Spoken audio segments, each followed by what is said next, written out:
ओम शांति। आज है 17 जनवरी 2021 के अव्यक्त महावाक्य।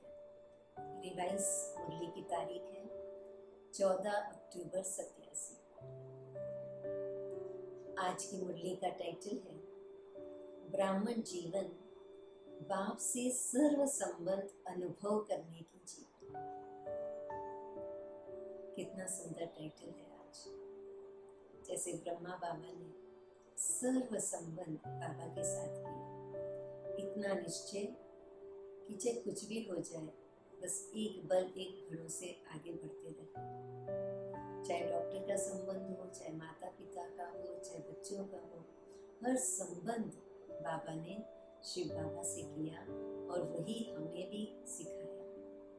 यहाँ तक कहा कि इस ब्रह्मा को याद नहीं करना है, उनको फॉलो करना है। करो जैसे ब्रह्मा बाबा ने किए वैसे हमें फॉलो करना है, लेकिन याद किसको करना है? शिव बाबा को करना है।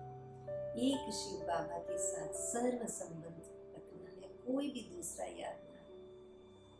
आज मुरली में बाबा ने बताया कि यदि आप थक जाओ तो बाबा माँ की गोद में सो जाओ। कभी उदास हो जाओ तो मुरब्बी बच्चे के साथ खेलो, सखा के साथ खेलो। तो हर रूप में बाबा के साथ हम सर्व संबंध निभाए। बाबा कहते एक भी संबंध की कमी नहीं होनी चाहिए। अगर एक भी कमी रही तो कंप्लीट नहीं कहेंगे। मुझे याद है एक बार मेरे लौकिक परिवार में जो है, एक ने कहा था कि देखो उसके घर में जो है ना, अभी एक बेटा पैदा हो गया, पहले बेटी थी, अब बेटा हो गया, अब फैमिली कंप्लीट हो गई। तो कंप्लीट मतलब सारे संबंध अगर जहाँ पर है परिवार में, तो उसको कहते हैं कंप्लीट फैमिली। तो ऐसे ही बाबा कहते हैं कि सर्व संबंध मेरे साथ हो, एक भी कमी ना हो, तब कहेंगे कि कंप्लीट बाबा के साथ सब कुछ कंप्लीट है, और तब हमें कंप्लीट वर्षा बाबा से मिलेगा। तो इसलिए आज बाबा की अव्यक्त मुरली सुनते हैं कि कैसे बाबा ने रमणीकता लाने के लिए, जीवन में वैरायटी लाने के लिए, कैसे हर संबंध का तोड़ हम बाबा के साथ निभाएं, उसके ऊपर बताया है। आज बाप दादा अपने अनेक बार मिलन मनाने वाले, अनेक बार, एक बार नहीं, कल्प हम बाबा से मिलन मनाते आए हैं। तो अनेक बार मिलन मनाने वाले, अनेक कल्पों से मिलने वाले बच्चों से, अनेक कल्पों से मिलने वाले बच्चों से फिर मिलन मनाने आए। यह अलौकिक अव्यक्ति मिलन भविष्य स्वर्ण युग में भी नहीं हो सकता।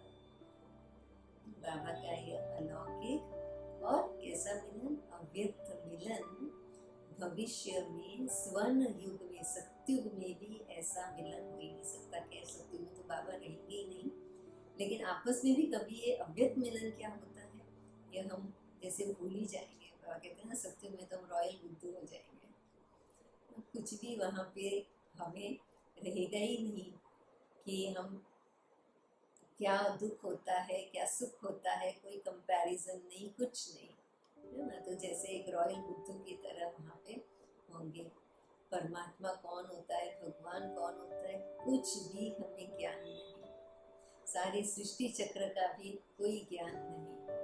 जो अभी हमें बाबा समझ देते हैं, ज्ञान देते हैं, वो सत्य में थोड़ी होगा। तो वह कहते यह मिलन वहाँ नहीं हो सकता। सिर्फ इस समय, इस विशेष युग को वरदान है बाप और बच्चों के मिलने का। क्या वरदान है इस विशेष युग को? हर मुरली में बाबा कोई ना कोई वरदान जरूर दे देते हैं। तो इस बार बाबा ने क्या वरदान बताया? मिलन मनाने का, बाबा के साथ मिलन मनाने का। इसलिए इस युग का नाम ही है संगम युग, अर्थात मिलन मनाने का युग। ऐसे युग में ऐसा श्रेष्ठ मिलन मनाने के विशेष पाठधारी आप आत्माएं,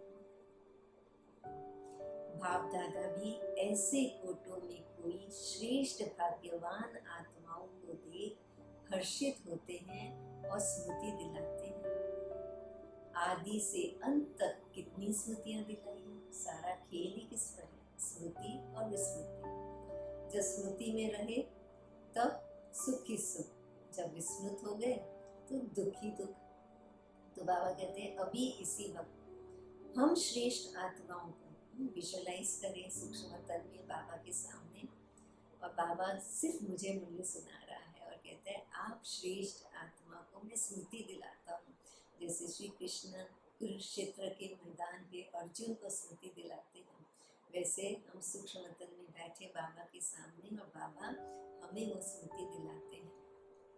आदि से अंत तक कितनी स्मृतियां दिलाई है, याद करो तो लंबी लिस्ट निकल जाएगी। इतनी स्मृतियां दिलाई हैं जो आप सभी स्मृति स्वरूप बन गए।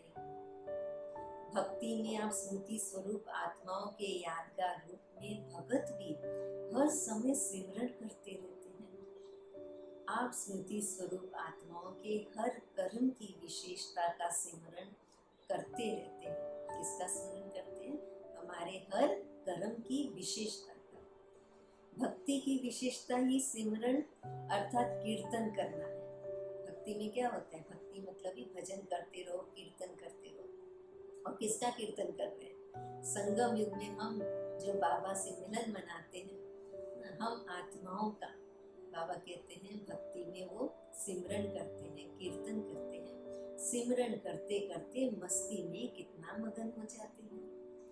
अल्प काल के लिए, बाबा कहते हैं अल्प काल के लिए उन्हों को भी और कोई सुध बुध नहीं रहती। सिमरन करते करते उसमें खो जाते हैं, अर्थात लवलीन हो जाते हैं। यह अल्प काल का अनुभव उन आत्माओं के लिए कितना प्यारा और न्यारा होता है। यह क्यों होता है? क्यों इतना न्यारा और प्यारा होता है उनके लिए? क्योंकि जिन आत्माओं का सिमरन करते हैं वह आत्माएं, जिन आत्माओं का सिमरन करते हैं यह आत्माएं स्वयं भी बाबा के स्नेह में सदा लवलीन रही हैं। बाबा की सर्व प्राप्तियों में सदा खोई हुई रही हैं। इसलिए ऐसी आत्माओं का सिमरन करने से उन भक्तों को अल्पकाल के लिए आप वरदानी आत्माओं के द्वारा अंचली रूप में अनुभूति प्राप्त हो जाती है। कितना ऊंचा उठाते हैं बाबा। बाबा कहते हैं हम क्या कर रहे हैं? साधारण से बैठे हैं और अव्यक्त मिलन बाबा के साथ मना रहे हैं। लेकिन बाबा सिर्फ वो नहीं देख रहे वर्तमान में कि हम साधारण से बैठे और अव्यक्त मिलन मना रहे हैं। बाबा हमें इसका रिजल्ट बताते हैं कि द्वापर युग से जो भक्ति मार्ग शुरू हुआ उस समय जो सिमरन चला वो हमारा ही चला। क्योंकि हम अभी बाबा की याद में खो जाते हैं तो इसलिए वो भगत भी हमारा सिमरन करते करते वो भी खो जाते हैं। जैसे किसको भी हम याद करते हैं ना, वो जिस एनर्जी लेवल पर होता है ना, हम भी उस एनर्जी लेवल पे आ जाते हैं। मान लीजिए कोई बहुत उदास बैठा हुआ है और अगर उसकी ही हम याद में रहेंगे वो कितना उदास है, कितना ये है, तो क्या होगा? उसकी एनर्जी हमारे अंदर आ जाएगी और हम भी उदास हो जाएंगे। लेकिन यदि कोई बहुत ही खुशनुमा व्यक्ति है और चारों तरफ उदास का वायुमंडल है और वो खुशनुमा व्यक्ति एकदम अचानक से आ जाता है तो क्या होता है? हम उसके संग में आते हैं तो हम भी खुश हो जाते हैं, चाहे कितनी भी उदासी हो एक तरफ हो जाती है। ऐसे ही ये तो चलो डिस्टेंस ज़्यादा नहीं होता ना, यहीं पे है, सम्मुख है। पर बाबा कहते हैं ये एनर्जी लेवल द्वापर युग तक काम करती है कि अभी संगम युग में हम इतने बाबा में मगन रहते हैं और वहाँ द्वापर युग में भगत हमारा सिमरन करते उस एनर्जी लेवल में आकर वो भी मगन हो जाते हैं। लेकिन हाँ, अल्पकाल के लिए उनको वो अनुभूति होती है। तो सोचो, जब सिमरन करने वाली भगत आत्माओं को भी इतना अलौकिक अनुभव होता है तो आप स्मृति स्वरूप वरदाता विधाता आत्माओं को कितना प्रैक्टिकल जीवन में अनुभव प्राप्त होता है। इसी अनुभूतियों में सदा आगे बढ़ते चलो। इसलिए कभी भी कोई भी परिस्थिति आ जाए ना, उसको नहीं देखें, बाबा के साथ बैठ जाएं और बस खो जाएं बाबा के साथ। और बाबा कहते हैं बस इसी अनुभव में आगे बढ़ते चलो, फिर बाबा टच करेगा। अभी अभी 2 दिन पहले वो यूथ का प्रोग्राम देखा था, यूथ फॉर ग्लोबल पीस, और उसमें वो चेस प्लेयर जो थे भाई, तो उसने बताया कि मुझे ऐसे बोला गया कि बस बाबा को सब समर्पण कर दो, फिर बाबा सब कुछ देखेगा और आप निश्चिंत हो जाओ। और उसने कहा मैंने वैसे ही किया, लेकिन 9 गेम हार गए और 10वें गेम में सोचा नहीं नहीं ये तो चलेगा नहीं, तो अब मुझे खुद जो है ध्यान देना होगा। और जब मैं खुद ध्यान दिया तो जीत गया। अब वास्तव में हुआ क्या, बाबा जो कहते हैं कि बाबा को समर्पण कर दो, बाबा के साथ अनुभव में खो जाओ, तो अगर हम आत्मा समझकर अगर हम बाबा की याद में सचमुच में खो जाते हैं ना, तो बाबा टच करता है कि बच्चे ऐसे करो ऐसे करो। और उस टचिंग पे विश्वास करके जब हम कर्म करते हैं तो हमें जो है उसमें सफलता मिलती है। लेकिन हम खो जाते हैं, हम सोचते हैं वो तो खो रहे हैं, बाबा को सब दे दिया, लेकिन जो बाबा कहना चाहते हैं अगर हम उसको सुनते नहीं हैं, बाबा की श्रीमत पर नहीं चलते, जो बाबा श्रीमत दे रहे हैं उसको अगर हम नहीं सुनते कि बाबा क्या कहना चाहते हैं, तो फिर हम वो मिस कर देते हैं कि हमें क्या करना है। और इसीलिए फिर हम अपनी मनमत यूज करते हैं तो फिर फेल हो जाते हैं। तो कहने में तो कह देते हैं सब कुछ बाबा को समर्पण, लेकिन करते वही हैं जो हमारा मन कहता है। इसके लिए हमें क्या करना है कि जो बाबा कह रहा है, जो टचिंग देता है बाबा, उसको सुन करके उसको अगर अमल में लाते हैं तो फिर हम कर लेते हैं, हम जीत जाते हैं। तो इसलिए हर कदम में भिन्न भिन्न स्मृति स्वरूप का अनुभव करते चलो। जैसा समय, जैसा कर्म, वैसे स्वरूप की स्मृति इमर्ज प्रत्यक्ष रूप में अनुभव करो। कैसे अनुभव करना है, कैसे स्मृतियों का अनुभव करना है, वो भी विधि बाबा बता रहे हैं कि जैसा समय है, जैसा कर्म है, वैसे स्वरूप की स्मृति को इमर्ज करो। जैसे फॉर एग्जाम्पल बाबा बताते हैं अमृत वेले का समय है, तो अमृत वेले दिन का आरंभ होते ही बाबा से मिलन मनाते हैं। मास्टर वरदाता बन वरदाता से वरदान लेने वाली श्रेष्ठ आत्मा। तो समय कौन सी स्मृति रहे कि भाई अमृत वेला है, तो वरदाता स्वयं वरदान देने की यह वेला है, वो भाग्य विधाता भाग्य लुटा रहा है। तो इसके लिए उस समय हमें वरदानों की झोली हमारी भर रहा है, तो उस समय क्या स्मृति होनी चाहिए, उठते ही कि वरदाता वरदानों की झोली हमारी भर रहा है, वरदान हमारे ऊपर बरसा रहा है, तो मैं वरदान लेने वाली श्रेष्ठ आत्मा हूँ। डायरेक्ट भाग्य विधाता द्वारा भाग्य प्राप्त करने वाली पद्मा पदम भाग्यवान आत्मा हूँ। इस श्रेष्ठ स्वरूप को स्मृति में लाओ। जैसा समय वैसी स्मृति, वैसा कर्म और वैसी स्मृति लाना है। तो समय अमृत वेला, कर्म है कि हम योग में बैठे हैं, तो हमें वरदाता से वरदान लेना है, भाग्य विधाता से श्रेष्ठ भाग्य की स्मृति में रहना है। वरदानी समय है, वरदाता विधाता साथ में है। मास्टर वरदानी बन स्वयं भी संपन्न बन रहे हो और अन्य आत्माओं को भी वरदान दिलाने वाले वरदानी आत्मा हो। इस स्मृति स्वरूप को इमर्ज करो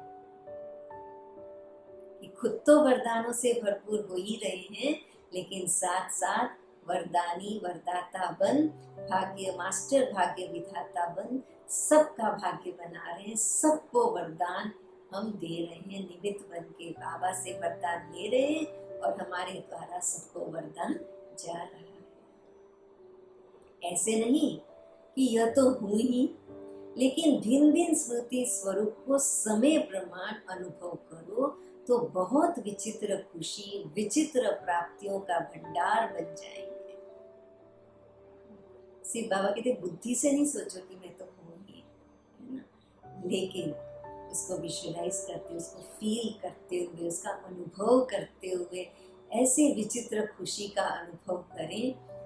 और बाबा कहते हैं ऐसे भंडारों से भरपूर अपने आप को अनुभव करें।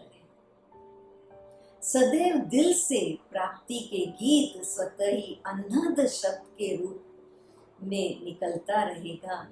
पाना था सो पा लिया।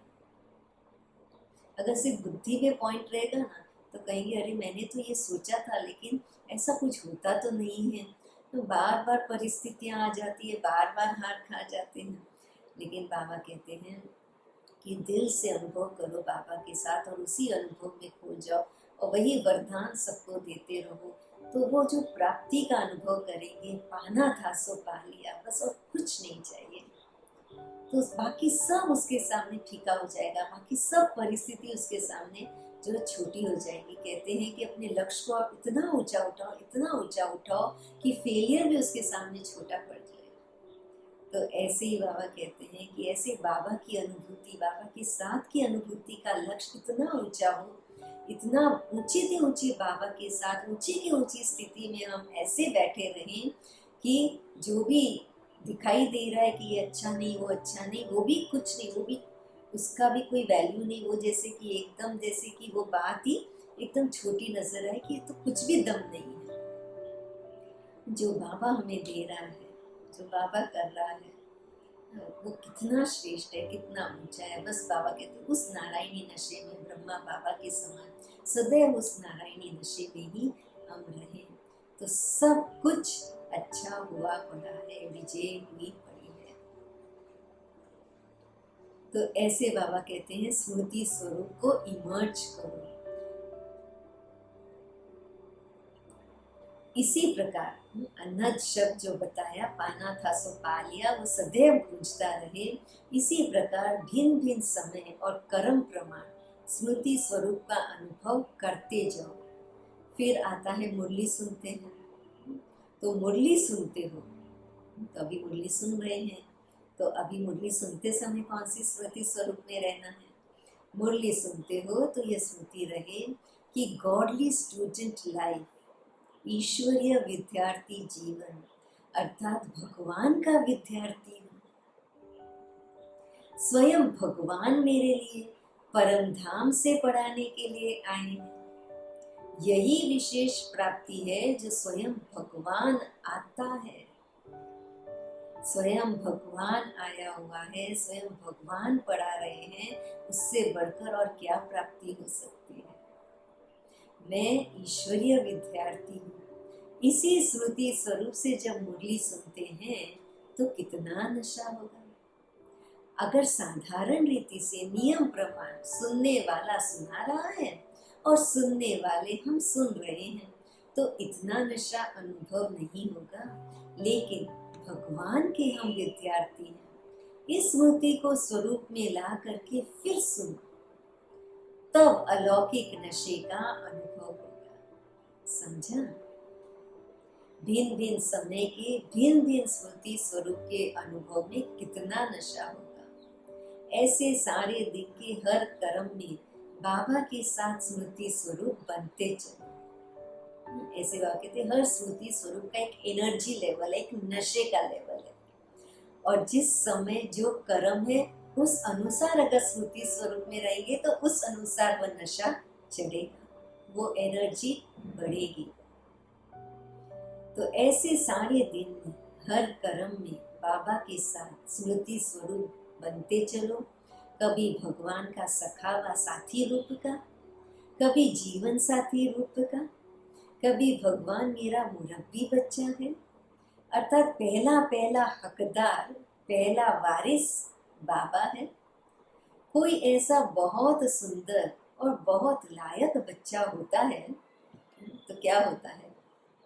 कोई बहुत सुंदर बहुत लायक बच्चा होता है तो माँ बाप को कितना नशा रहता है कि मेरा बच्चा तो कुल दीपक है, वह कुल का नाम बाला करने वाला है, जिसका भगवान ही बच्चा बन जाए, जिसका भगवान ही बच्चा बन जाए उसका नाम कितना बाला होगा।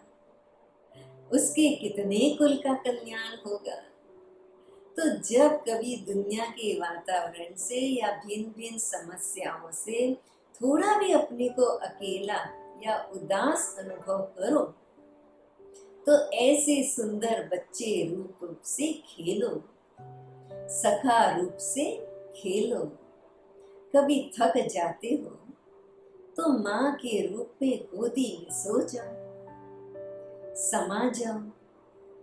कभी दिल शिकस्त हो जाते हो तो सर्वशक्तिवान स्वरूप से, मास्टर सर्वशक्तिवान के स्मृति स्वरूप का अनुभव करो, तो दिल शिकस्त से दिल खुश हो जाएंगे। तो क्या क्या करो, बाबा कहते हैं कभी अकेले हो जाओ, उदास हो जाओ। ऐसे सुंदर बच्चा, कितना सुंदर बच्चा जो कुल का दीपक, कितने कुल का कल्याण करेगा। बाबा कहते 21 जन्मों का वर्षाई मिलेगा, तो 21 कुल का उद्धार, जन्म जन्म। और आगे भी बाबा कहते हैं भक्ति में भी भगत जनों का भी उद्धार करेगा, तो कितने कुलों का कल्याण करेगा। कितना कुल दीपक, सुंदर सा बच्चा शिव बाबा है हमारा। तो ऐसे बाबा को अपना पहला पहला हकदार, पहला पहला वारिस, अर्थात क्या कि जो भी पहला संकल्प है वो बाबा को समर्पण। उठते ही पहला संकल्प बाबा के लिए। कुछ भी हम कर्म करते हैं, पहला कर्म जो भी है वो हर कर्म बाबा को, हर कर्म पहला है, हर सेकंड बाबा के लिए, हर संकल्प बाबा के लिए, हर बोल जो हम बोले बाबा के लिए अर्पित, हर कर्म जो हम करें बाबा के लिए अर्पित, हर कदम जो हम चले बाबा के लिए। फिर क्या होगा, फिर चाहे तन हो, मन हो, धन हो, जन हो, सब कुछ पहले नंबर में कौन? बाबा, दूसरा ना कोई। तो इसलिए बाबा कहते हैं क्या होगा फिर, अगर दिल शिकस्त भी होंगे तो भी क्या होगा, दिल खुश हो जाएंगे। सर्वशक्तिवान ऑलमाइटी पिता मेरे साथ है, ममता में माँ वो मेरे साथ है, मुरब्बी बच्चा मेरे साथ है, जीवन साथी सखा बाबा वो मेरे साथ है। भिन्न भिन्न समय पर भिन्न भिन्न संबंध से भिन्न भिन्न अपने स्वरूप की स्मृति को इमर्ज रूप में अनुभव करो, तो बाप का साथ सदा, बाप का सदा साथ स्वतः ही अनुभव करेंगे। और यह संगम युग की ब्राह्मण जीवन सदा ही अमूल्य अनुभव होती रहेगी। और बाबा क्या बात बताते हैं, एक तो सर्व संबंध की बात बताई बाबा ने, और इस सर्व संबंध में कैसे कैसे अलग अलग स्थिति में हम रहते हैं, तो कैसे कैसे अलग अलग समय, अलग अलग कर्म अनुसार दिन भर में कैसे हम बाबा को अलग अलग स्मृतियों से बाबा के साथ सर्व संबंध जुड़े, अनुभव करें। और बात कि इतने सर्व संबंध निभाने में इतने बिजी रहेंगे जो माया को आने की फुर्सत ही नहीं मिलेगी। जैसे लौकिक बड़ी प्रवृत्ति वाले सदैव यही कहते हैं कि प्रवृत्ति को संभालने में हम इतने बिजी रहते हैं जो और कोई बात तो याद ही नहीं रहती है। यहाँ तक कि बाबा के लिए भी कह देते हैं कि बाबा ये सब धंधा दूरी ये सब करने में कितना सोचना पड़ता है, कितना दिमाग लगाना पड़ता है, दिमाग इसमें लगाएं कि आपको याद करने में लगाएं, क्या करें, है ना। इसलिए हम औरों को कह देते हैं कि हमारी तरफ से आप याद कर लो मेरे लिए, आप योगदान दे दो। हम खुद के लिए पुरुषार्थ करने के लिए समय नहीं निकाल पाते हैं, क्योंकि इतनी लौकिक प्रवृत्ति हमने फैला दी है और उसी को संभालने में लगे हुए हैं। तो फिर बाबा क्या कहते हैं कि अब अलौकिक प्रवृत्ति में सब कुछ समर्पण करते हैं और इसमें इतने बिजी हो जाएं, इतने बिजी हो जाएं कि व्यर्थ, कोई भी व्यर्थ भी हमारे बुद्धि में नहीं आए। माया का बड़ा रूप तो नहीं आता, लेकिन व्यर्थ भी हमारे अंदर ना आए, क्योंकि बहुत बड़ी प्रवृत्ति है। तो आप ब्राह्मण आत्माओं की प्रभु से प्रीत निभाने की प्रभु प्रवृत्ति कितनी बड़ी है। आपकी प्रभु प्रीत की प्रवृत्ति सोते हुए भी चलती है। इतनी बड़ी प्रवृत्ति है कि सोते हुए भी चलती है, सपने में भी हम मनसा सेवा कर सकते हैं। इतनी हमारी बड़ी प्रवृत्ति है। अगर योग निद्रा में हो तो आपकी निद्रा नहीं लेकिन योग निद्रा है। तो सोते समय पर भी बाबा की याद में, बाबा की गोद में अगर सो जाते हैं तो क्या होता है? तो कहते हैं विश्व की आत्माओं को सका स्वतः ही हमारी पहुंचती रहती है।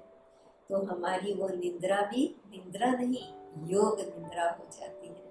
नींद के साथ योग नहीं, निद्रा योग नहीं, योग निद्रा बन जाती है। नींद में भी प्रभु मिलन मना सकते हो। योग का अर्थ ही है मिलन, इतना सहज है मिलन। तो मिलन तो बाबा के साथ तो नींद में भी कर सकते हैं। योग निद्रा अर्थात अशरीरीपन की स्थिति की अनुभूति। योग निद्रा अर्थात ऐसे डिटैच हो जाते हैं जैसे शरीर का सुदबुद्धि नहीं रहता, अशरीरीपन की स्थिति। तो यह भी प्रभु प्रीत है ना। तो बाबा कहते हैं यह भी प्रभु प्रीत है। इसका मतलब ये नहीं कि जब हम अमृत वेले योग में बैठे तब हम झुट के कहें कि हाँ भाई हम बाबा को ही याद कर रहे हैं, सो भी रहे और कहते हैं हाँ बाबा को ही याद कर रहे थे। तो लेकिन समय अनुसार स्मृति है ना, इसलिए बाबा कहते हैं समय अनुसार स्मृति। अमृत वेले के समय योग निद्रा की स्मृति नहीं रखनी है, रात को सोते समय योग निद्रा की स्मृति रखनी है, लेकिन अमृत वेले तो एकदम जागरूक अवस्था में बैठना है। तो बाबा कहते ये भी प्रभु प्रीत है योग निद्रा, लेकिन उसके समय पर। तो आप जैसी बड़े से बड़ी प्रवृत्ति किसकी भी नहीं है। एक सेकंड भी आपको फुर्सत नहीं है, क्योंकि भक्ति में भगत के रूप में भी गीत गाते रहते थे कि बहुत दिनों के बाद प्रभु आप मिले हो। तो गिन गिन के हिसाब पूरा लेंगे ना, कितने समय से बाबा से बिछड़ गए, कितने समय के बाद बाबा हमें मिले हैं। तो बाबा कहते गिन गिन कर बाबा के साथ हिसाब ले लो। एक सेकंड की भी फुर्सत नहीं कि हम बाबा से जुदा हो सके। ऐसा मिलन बाबा के साथ मनाओ। तो एक एक सेकंड का हिसाब लेने वाले हो, सारे कल्प के मिलने का हिसाब इस छोटे से एक जन्म में पूरा करते हो। 5000 वर्ष के हिसाब से ये छोटा सा जन्म कुछ दिनों के हिसाब में हुआ ना, तो थोड़े से दिनों में इतना लंबा, इतने लंबे समय का हिसाब पूरा करना है। इसलिए कहते हैं, इसलिए बाबा क्या कहते हैं, देखो बाबा कितना युक्ति से, प्यार से, गहरी बात हमें इतना सहज करके बता देते हैं कि निरंतर याद में रहना है। अब निरंतर योगी बनने के लिए क्या करना है, तो बाबा बताते हैं कि गिन गिन कर हिसाब लेना है बाबा के साथ। तो एक सेकंड भी आपके पास फुर्सत नहीं है कि आप बाबा को भूलो। हर सेकंड श्वासों श्वास सिमरो। भगत सिमरन करते हैं ना, आप स्मृति स्वरूप बनते हो, तो आपको सेकंड भी फुर्सत है। वो तो सिर्फ सिमरन करते हैं, हम तो स्मृति स्वरूप बनते हैं। तो क्या एक सेकंड भी फुर्सत है? कितनी बड़ी प्रवृत्ति है। इसी प्रवृत्ति के आगे वह छोटी सी प्रवृत्ति आकर्षित नहीं करेगी और सहज स्वतः ही देह सहित देह के संबंध और देह के पदार्थ व प्राप्तियों से नष्टो मोह स्मृति स्वरूप हो जाएंगे। स्मृति स्वरूप का आधार क्या है? नष्टो मोह स्मृति लब्धा। तो नष्टो मोह किससे? देह और देह के सर्व संबंधों से। यही लास्ट पेपर माला के नंबरवार मन के बनाएगा। जब अमृत वेले से योग निद्रा तक, अमृत वेले को योग निद्रा नहीं कहा, अमृत वेले से योग निद्रा रात्रि तक भिन्न भिन्न स्मृति स्वरूप के अनुभवी हो जाएंगे, तो बहुत काल के स्मृति स्वरूप का अनुभव अंत में स्मृति स्वरूप के क्वेश्चन में पास विद ऑनर बना देगा। अंतमति सो गति, अंत में किसकी स्मृति रही, बस वही स्वरूप हम बन जाएंगे, वही पद हमें मिल जाएगा। इसलिए बाबा कहते हैं अंत में स्मृति स्वरूप की जो स्टेज है उसको पाने के लिए अभी से हर पल हम किसकी स्मृति में रहते हैं वही हमारा संस्कार बन जाएगा, तो अंतमति सुगति हो जाएगी, वो हमें पास विद ऑनर बना देगा। तो अमृत वेले से योग निद्रा, अभी निद्रा नहीं बोलना है हमें, क्या बोलना है, योग निद्रा। योग निद्रा तक हमें विभिन्न समय अनुसार, कर्म अनुसार, विभिन्न विभिन्न संबंध के साथ बाबा के साथ स्मृति स्वरूप का अनुभव करते रहना है। बहुत रमणीक जीवन का अनुभव करेंगे, क्योंकि जीवन में हर एक मनुष्य आत्मा की पसंदी वैरायटी हो, यही चाहते हैं। तो ये सारे दिन में भिन्न भिन्न संबंध, भिन्न भिन्न स्वरूप की स्मृति, सारे दिन में भिन्न भिन्न संबंध, भिन्न भिन्न स्वरूप की स्मृति। और क्या करना है कि वैरायटी को अनुभव करो, भिन्न भिन्न संबंध, भिन्न भिन्न स्वरूप की वैरायटी को अनुभव करो। जैसे दुनिया में भी कहते हैं ना, बाप तो चाहिए ही, परिवार में क्या कहते हैं, बाप तो चाहिए ही, लेकिन बाप के साथ अगर जीवन साथी का अनुभव न हो तो जीवन अधूरी समझते हैं, बच्चा न हो तो भी अधूरी जीवन समझते हैं, हर संबंध को ही संपन्न जीवन समझते हैं। तो यह ब्राह्मण जीवन भगवान से सर्व संबंध अनुभव करने वाली संपन्न जीवन है। एक भी संबंध की कमी नहीं करना, एक संबंध भी भगवान से कम होगा, अंडरलाइन करने की बात है आज की मुरली से, एक भी संबंध भगवान से यदि कम होगा तो कोई न कोई आत्मा उस संबंध से अपनी तरफ खींच लेगी। फिर चाहे वो डॉक्टर का संबंध हो, चाहे वो एंजल का संबंध हो, चाहे फरिश्तों का संबंध हो, चाहे फिर कोई भी नजदीक का संबंध हो, कोई भी संबंध, बाबा कहते हैं हर संबंध बाबा के साथ अनुभव करें, और नहीं तो उस आत्मा की तरफ खिंचा हो जाएगा। जैसे कई बच्चे कभी कभी कहते हैं बाबा के रूप में तो है ही, लेकिन सखा व सखी अथवा मित्र का तो छोटा सा रूप है ना, उसके लिए तो आत्माएं चाहिए ना, क्योंकि बाबा तो बड़ा है ना। तो अलग अलग बहाने बाबा कहते हैं, अपनी अपनी सुविधा अनुसार बच्चे जो है जस्टिफिकेशन देते रहते हैं, दूसरे याद आते हैं, दूसरों के ऊपर अपना जीवन निर्भर करते हैं, दूसरों को अपनी प्रॉब्लम्स बताते हैं, उसका सल्यूशन दूसरों से करवाते हैं। तो उसके लिए बाबा कहते हैं, बहाने देते हैं कि सर्वशक्तिमान तो बाबा ये करता है, ये नहीं करता, बाबा तो जो है वो दूसरों से करवाता है, तो हम भी जो है उनसे करवाते हैं, हमारे पास समय नहीं है ना, इसलिए दूसरों से करवाते हैं। तो ऐसे कह करके अपने आप को छुड़ाना चाहते हैं। लेकिन बाबा कहते हैं अगर एक भी कमी रही तो दूसरी तरफ खिंचाव हो जाएगा। फिर अंत समय पर भी जब परिस्थिति आएगी विकराल रूप में, तो वो याद आएगा, बाबा याद नहीं आएगा।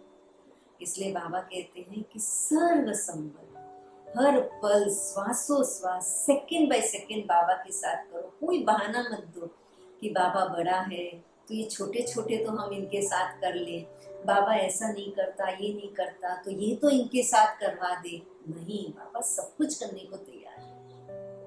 बाबा आया ही ये संगम युग में हमारे लिए। बाबा कहते मेरा प्रयोग करो, मुझे यूज करो। तो इसके लिए इतना विश्वास रखें बाबा पर, और बाबा से ही सब कुछ कराएं, और हक से कहें कि बाबा आपको ये करना ही होगा, और आपके द्वारा ये हुआ ही पड़ा है। पिछले मुरली में बाबा ने क्या कहा था, मांगो भी नहीं बाबा से कि बाबा ये हो जाए वो हो जाए, नहीं, हुआ ही पड़ा है। इसलिए आपको बहुत बहुत थैंक्स, ये तो हुआ ही पड़ा है, आपने हमें सब कुछ दे दिया, हम सोचे उसके पहले आपने ये करके दे दिया, थैंक यू बाबा। इस प्रकार से बाबा से ही सर्व संबंध निभाए। और बाबा कहते हैं क्या करें, ऐसा बहाना नहीं दे लेकिन बाबा आप तो बड़े हो, ये तो छोटे छोटे रूप हैं, लेकिन परमात्मा के संबंध के बीच कोई भी छोटा या हल्का आत्मा का संबंध मिक्स हो जाता तो सर्व शब्द समाप्त हो जाता, सर्व शब्द समाप्त हो जाता और यथाशक्ति की लाइन में फिर आ जाते। फिर सर्वशक्तिवान में मास्टर सर्वशक्तिवान वो नहीं रहता, फिर यथाशक्ति की लाइन में आ जाते। ब्राह्मणों की भाषा में तो हर बात में सर्व शब्द आता है। जहाँ सर्व है वही संपन्नता है, वहाँ ही संपन्नता है। तो हमें संपन्नता का अनुभव करना है, पाना था सो पालिया का अनुभव करना है, तो सर्व संबंधों का अनुभव बाबा के साथ करें। अगर दो कला भी कम हो गई, दो कला भी कम हो गई तो दूसरी माला के मनके बन जाते। इसीलिए सर्व संबंधों के सर्व स्मृति स्वरूप बनो। समझा? जब भगवान खुद, क्या कह रहे बाबा, जब भगवान खुद सर्व संबंध का अनुभव कराने की ऑफर कर रहा है, कितनी गहरी बात, कितनी महीन बात और कितनी महान बात। क्या कह रहे बाबा कि स्वयं भगवान ऑफर दे रहा है कि मैं सर्व संबंध से, यहाँ तक कि सर्वण के संबंध से भी हाजिर हूं आपके सामने। तो ऑफरिंग लेना चाहिए ना। ऐसी गोल्डन ऑफर, ऐसी गोल्डन ऑफर सिवाय भगवान के और इस समय के, सिवाय भगवान के और इस समय के, कौन सा समय, संगम युग के, न कभी और न कोई कर सकता। इसको तो बार बार अंडरलाइन कर ले। सिवाय भगवान के और सिवाय इस समय के, ये ऑफर सर्व संबंधों से ऑफर ना कोई दे सकता और ना कभी हो सकता। जो स्वयं भगवान ये ऑफर दे, पूरे कल्प में कभी नहीं हो सकता और ना कोई कर सकता। कोई बाप भी बने और बच्चा भी बने, यह हो सकता है। यह एक की ही महिमा है, एक की ही महानता है। इसलिए सर्व संबंध से स्मृति स्वरूप बनना है। इसमें मजा है ना। हाँ, एक जन्म में कोई पिता बना, दूसरे जन्म में हो सकता है कि वो बच्चा बने या कोई और संबंध बने, लेकिन एक ही समय पर, एक ही जन्म में हर संबंध का अनुभव कराए, ये तो शिव बाबा के अलावा कोई भी नहीं करा सकता। तो इसी में तो मजा है ना। ब्राह्मण जीवन किस लिए है, किस लिए मिला है ब्राह्मण जीवन, किस लिए बने हैं बाबा के बच्चे? मजे से व मौज में रहने के लिए ना। पिछली बार भी बाबा ने क्या बताया, ब्राह्मण जीवन ही वो जीवन नहीं। अगर हमने वो खुश नहीं रहे, पाना था सो पा लिया, संतुष्ट नहीं रहे, प्रसन्न नहीं रहे, तो फिर बाबा कहते हैं कि ब्राह्मण जीवन में ही नहीं रहे। ऐसे ही बाबा कहते हैं अगर मौज में नहीं है, मजे व मौज में रहने के लिए तो ब्राह्मण जीवन है। तो यह अलौकिक मौज मनाओ। कौन सा मौज मनाओ? अलौकिक मौज मनाओ, मजे की जीवन अनुभव करो। अच्छा, आज दिल्ली दरबार वाले हैं, राज्य दरबार वाले हो या दरबार में सिर्फ देखने वाले हो, दरबार में राज्य करने वाले और देखने वाले दोनों ही बैठते हैं ना। दरबार में दोनों ही बैठते हैं, राज्य करने वाले और देखने वाले। आप सब कौन हो? कहते अपने आप को चेक करो। दिल्ली की दो विशेषताएं हैं। एक, दिल्ली दिलाराम की दिल है, दूसरा गद्दी का स्थान है। दिल है तो दिल में कौन रहेगा? दिलाराम। तो दिल्ली निवासी अर्थात दिल में सदा दिलाराम को रखने वाले ऐसे अनुभवी आत्माएं और अभी से स्वराज्य अधिकारी, सो भविष्य में विश्व राज्य अधिकारी। दिल में जब दिलाराम है तो राज्य अधिकारी अभी है और सदा रहेंगे। तो सदा अपनी जीवन में देखो कि ये दोनों विशेषताएं हैं। दिल में दिलाराम, अगर दिल में दिलाराम है तो सदैव ही राजा है। तो दिल में दिलाराम और फिर राज्य अधिकारी, अधिकारी भी। ऐसे गोल्डन चांस, गोल्डन से भी डायमंड चांस लेने वाले कितने भाग्यवान हो। अच्छा, अभी तो बेहद सेवा को बहुत अच्छा साधन मिला है, तो बेहद सेवा का बहुत अच्छा साधन मिला है, चाहे देश में चाहे विदेश में। जिस जैसे नाम है वैसे ही सुंदर कार्य है। नाम सुनकर के ही सभी को उमंग आ रहा है। सर्व के स्नेह संयोग से सुखमय संसार प्रोजेक्ट निकला था, सर्व के स्नेह और सहयोग से सुखमय संसार। तो यह तो लंबा कार्य है, 1 वर्ष से भी अधिक है। तो जैसे कार्य का नाम सुनते हो तो सभी को उमंग आता है, ऐसे ही कार्य भी उमंग से करेंगे।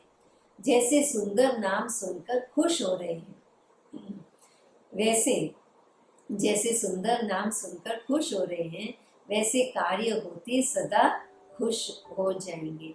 यह भी सुनाया ना, प्रत्यक्षता का पर्दा हिलने का अथवा पर्दा खुलने का आधार बना है और बनता रहेगा। सर्व के सहयोगी जैसे कार्य का नाम है, सर्व के स्नेह और सहयोग से सुखमय संसार। तो सर्व के सहयोगी जैसे कार्य का नाम है, वैसे ही स्वरूप बन सहज कार्य करते रहेंगे तो मेहनत निमित्त मात्र, अर्थात अगर सबके प्रैक्टिकल में सबके सहयोगी बनते रहेंगे तो मेहनत निमित्त मात्र और सफलता पदम गुना अनुभव करते रहेंगे।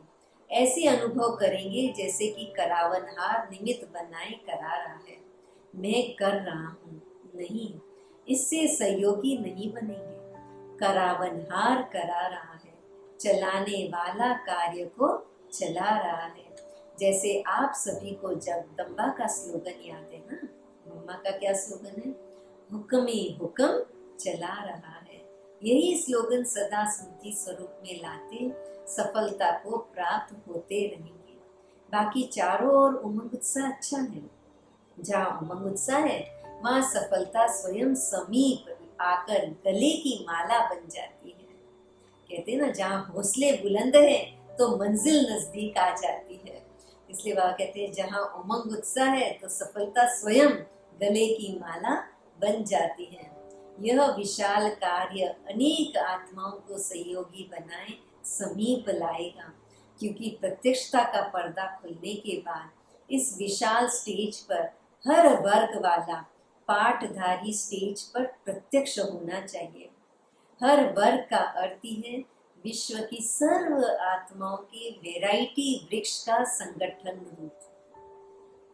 हर वर्ग का अर्थ है विश्व की सर्व आत्माओं के वैरायटी वृक्ष का संगठन रूप। कोई भी वर्ग रह न जाए जो उल्हे न दे कि हमें तो संदेश ही नहीं मिला। इसीलिए नेता से लेकर झुग्गी झोपड़ी तक वर्ग है। पढ़े हुए सबसे टॉप साइंसदान और फिर जो अनपढ़ हैं उन्हों को भी यह ज्ञान की नॉलेज देना, यह भी सेवा है। तो सभी वर्ग अर्थात विश्व की हर आत्माओं को संदेश पहुंचाना है। कितना बड़ा कार्य है, यह कोई कह नहीं सकता कि हमको तो सेवा का चांस ही नहीं मिलता। चाहे कोई बीमार है तो बीमार की सेवा करो, अनपढ़ अनपढ़ की सेवा करो, जो भी कर सकते हो वह चांस है। अच्छा, बोल नहीं सकते तो मनसा वायुमंडल से सुख की वृत्ति, सुखमय स्थिति से सुखमय संसार बना। कोई भी बहाना नहीं दे सकता कि मैं नहीं कर सकता, समय नहीं है। उठते बैठते 10-10 मिनट भी सेवा करो, अंगुली तो देंगे ना। कहाँ नहीं जा सकते हो, तबीयत ठीक नहीं है तो घर बैठे करो, लेकिन सहयोगी बनना जरूर है, तब सर्व का सहयोग मिलेगा। तो इसलिए बाबा ने कहा कि जो नाम दिया है सर्व के सहयोग से सुखमय संसार, तो वो प्रैक्टिकल रूप में करके दिखाना है। तो इसलिए बाबा कहते हैं जब सभी सहयोग देंगे, सभी अपनी अंगुली देंगे तो सर्व के सहयोग से सुखमय संसार होगा। और सभी को देना मतलब चाहे बीमार है तो बीमारों की सेवा करो, अगर अनपढ़ है तो अनपढ़ों की सेवा करो, फिर चाहे नेता हो चाहे झुग्गी झोपड़ी में रहने वाले हो, हर एक कैटेगरी, हर एक वर्ग की, हर आत्मा की सेवा आप कर सकते हो। कोई बहाना नहीं दे सकते कि मैं इतना बिजी हूँ, मेरी इतनी प्रवृत्ति है, प्रवृत्ति में है तो प्रवृत्ति वालों की सेवा करो। अच्छा, बोल के नहीं कर सकते, मन से अच्छे वाइब्रेशंस, अच्छी वृत्ति रखो हर एक के लिए, ये भी सर्वश्रेष्ठ सेवा है, ऐसा वायुमंडल बनाना। तो ऐसे सर्व का सहयोग से सेवा करते रहेंगे तो सर्व का सहयोग मिलता रहेगा। अच्छा, उमंग उत्साह देख बाप दादा भी खुश होते हैं, सभी के मन में लगन है कि अब प्रत्यक्षता का पर्दा खोल के दिखाएं। आरंभ तो हुआ है ना, तो फिर सहज होता जाएगा। कहते ना, well begun is half done. आरंभ हो गया तो अब तो सहज खुलता जाएगा। तो विदेश वाले बच्चों के प्लान्स भी बाप दादा तक पहुंचते रहते हैं, स्वयं भी उमंग में है और सर्व का सहयोग भी उमंग उत्साह से मिलता रहता है। उमंग को उमंग, उत्साह को उत्साह मिलता है। अगर हम उदास दुखी होते हैं तो हम दुख का आह्वान करते हैं, लॉ ऑफ अट्रैक्शन। उमंग में रहेंगे तो उमंग का आह्वान करेंगे, उत्साह में रहेंगे तो उत्साह का आह्वान करेंगे। तो हम क्या चाहते हैं? जो हम चाहते हैं उस पर हम फोकस करें, उसी का हम स्वरूप बन जाएं। यह भी मिलन हो रहा है तो खूब धूमधाम से इस कार्य को आगे बढ़ाओ। जो भी उमंग उत्साह से बनाया है और भी बाबा के सर्व ब्राह्मणों के सहयोग से, शुभ कामनाओं से, शुभ भावनाओं से और भी आगे बढ़ता रहेगा। ये बाबा का वरदान है। कैसे उमंग उत्साह में रहेंगे तो और भी आगे बढ़ता रहेगा। अच्छा, चारों ओर के सदा याद और सेवा के उमंग उत्साह वाले श्रेष्ठ बच्चों को, सदा हर कर्म में स्मृति स्वरूप की अनुभूति करने वाले अनुभवी आत्माओं को, सदा हर कर्म में बाबा की सर्व संबंध का अनुभव करने वाले श्रेष्ठ आत्माओं को, सदा ब्राह्मण जीवन के मजे के जीवन बिताने वाले महान आत्माओं को बाप दादा का अति स्नेह संपन्न याद प्यार स्वीकार हो। हम रूहानी बच्चों की भी रूहानी बाप दादा को दिल से स्नेह संपन्न याद प्यार, सर्व संबंध से याद प्यार स्वीकार हो। यहाँ तक कि अगर हम टीचर बन करके मुरली सुना रहे हैं तो बाबा हमारा स्टूडेंट है, तो उस संबंध से भी हम बाबा को याद प्यार देते हैं। वरदान, संगम युग पर 1 का 100 गुना प्रत्यक्ष फल प्राप्त करने वाले पद्मा पदम भाग्यशाली भव। संगम युगी 1 का 100 गुना प्रत्यक्ष फल देने वाला है। संगम युग कई समय है जो 1 का 100 गुना क्या पदम गुना प्रत्यक्ष फल देने वाला। सिर्फ एक बार संकल्प किया, सिर्फ एक बार संकल्प किया कि मैं बाप का हूँ, मैं मास्टर सर्वशक्तिवान हूँ, तो माया जीत बनने का, विजयी बनने के नशे का अनुभव होता है। श्रेष्ठ संकल्प करना, यही है बीज बोना, और उसका सबसे बड़ा फल है जो स्वयं परमात्मा बाप भी साकार मनुष्य रूप में मिलने आता है। इस फल में सब फल आ जाते हैं। कितना श्रेष्ठ फल हमें बाबा देते हैं कि स्वयं भगवान साकार रूप में आकर के हमसे मिल करके गए, अव्यक्त रूप में अभी हमारे से मिलन मना रहे हैं, हमारे सम्मुख हैं। एक ही संकल्प बाबा कहते करना है, बस। कौन सा संकल्प बाबा कहते हैं? मैं मास्टर सर्वशक्तिवान हूँ। बाबा कहते हैं मैं विजयी हूँ, मैं बाबा का हूँ, स्वयं भगवान का हूँ। स्लोगन, सच्चे ब्राह्मण वह हैं जिनकी सूरत और सीरत से प्योरिटी की पर्सनालिटी व रॉयल्टी अनुभव हो। और वो कब होगा? सूरत और सीरत में वो कब आएगी पर्सनालिटी? कहते हैं जैसा अन्न खाते हैं वैसा वो आता है ना, वैसा रुबाब जो है वो चेहरे पे आता है। सात्विक अन्न, शाकाहारी और ऑक्सीजन वाला, है ना, अच्छा ऑक्सीजन वाला अगर हम खाते हैं, एंटीऑक्सीडेंट वाला जो अन्न खाते हैं, पूरे विटामिन्स और प्रोटीन्स जो भी हमें चाहिए वैसा अगर अन्न खाते हैं तो वैसी रौनक आती है।